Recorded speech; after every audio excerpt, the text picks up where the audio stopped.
আমাকে কোনো চিঠি ছাড়া কেমন করে সে টাকা আমার কাছে। অন্তর্বর্তী সরকারের সংস্কৃতি উপদেষ্টা মোস্তফা সরোয়ার ফারুকীর বিরুদ্ধে আর্থিক অনিয়মের অভিযোগ উঠেছে।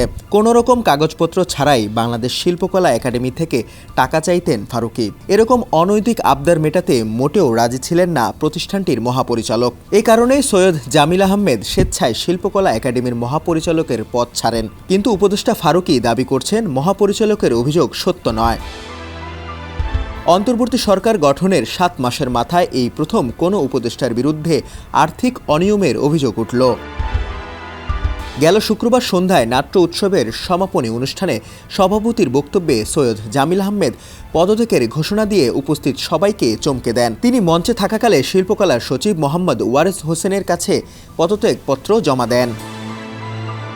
মহাপরিচালক তার বক্তব্যে সরাসরি সংস্কৃতি উপদেষ্টা মোস্তফা সরোয়ার ফারুকীর বিরুদ্ধে শিল্পকলা একাডেমিতে অযাচিত হস্তক্ষেপের অভিযোগও তোলেন। 15 দিন আগে 10 দিন আগে সে আমার কাছে চেক চায়, কোনো রকম চিঠি ছাড়া শিল্পকলা একাডেমি থেকে তাকে টাকা দিতে হবে, কারণ তার খুব দরকার। সে একটা প্রজেক্ট করছে, সেই প্রজেক্টে আমি বলছি না সে এখানে টাকা পয়সা কোনো কিছু উল্টাপাল্টা করছে, কিন্তু আমাকে কোনো চিঠি ছাড়া কেমন করে সে চায় টাকা আমার কাছে।